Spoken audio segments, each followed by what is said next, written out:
ओम गुरुवे नमः। प्यारे हरिभक्तों, अब हम इतना सुंदर विषय ले रहे हैं जिसकी शायद आपने कभी ज्योतिष में कल्पना भी ना की हो कि ऐसे भी योग कुंडली में बन जाते हैं। बहुत ही सुंदर विषय है। आपने कई बार सुना होगा कि कई आदमी नज़रों में नज़रें मिला के बात नहीं कर सकते हैं। कई आदमी जीवन में इस प्रकार के होते हैं जो अपनी पत्नी से हमेशा डरा करते हैं, और इस प्रकार के कुछ विषयों के बारे में हम आपको आज ज्योतिष में थोड़ा सा किन योगों के कारण व्यक्ति के जीवन में इस प्रकार का योग बन जाता है, ये बहुत ही सुंदर विषय है। अब पीछे मैंने वीडियो में केतु के विषय में बताया ही था आपको। अगर केतु द्वितीय भाव में बैठा हो, लग्न चाहे कोई भी हो, किसी भी राशि का लग्न हो, उससे हमको कोई मतलब नहीं, द्वितीय भाव में बैठा हो, तो ऐसा व्यक्ति जो है किसी की आंखों से आंखें मिलाकर बात नहीं कर सकता, पहला। दूसरी बात यह है कि ऐसा व्यक्ति जिसकी द्वितीय भाव में केतु हो, वह विश्वास के लायक पात्र नहीं होता है। वो समय आने पर आपको धोखा दे देगा। ये तो वह केतु के द्वितीय भाव में बैठने का फल। अब एक और ज्योतिष में बनता है, अगर लग्न में बुध हो, प्रथम भाव जो लग्न बोलते हैं, जिससे लग्न बनता है, बुध बैठा हो, चाहे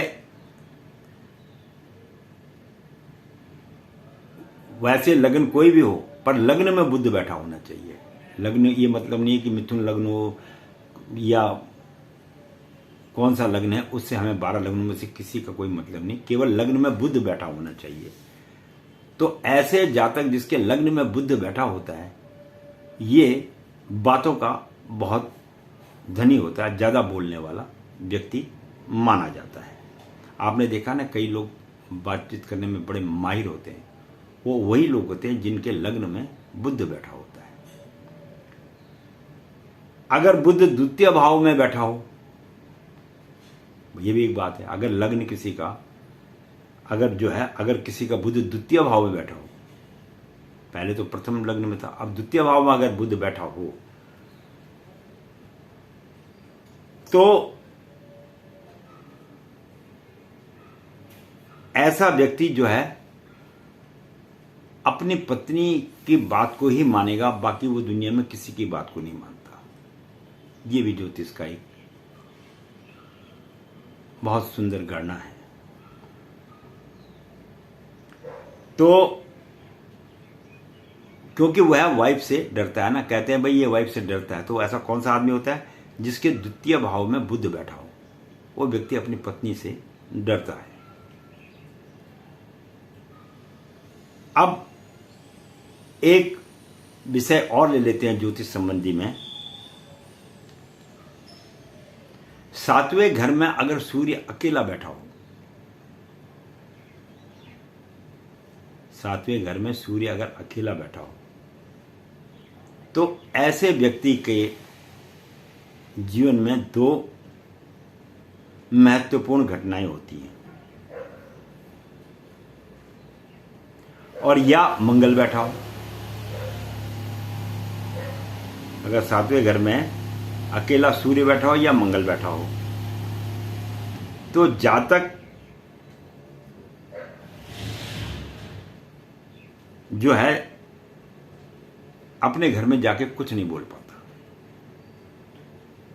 बाहर में दुनिया को लेक्चर देगा, जैसे अपने घर के अंदर घुसेगा तो उसकी बोलती बंद हो जाएगी। ये सप्तम भाव में अगर सूर्य बैठा हो और या मंगल बैठा हो, तब उस स्थिति में यह ज्योतिष में विचार किया गया है।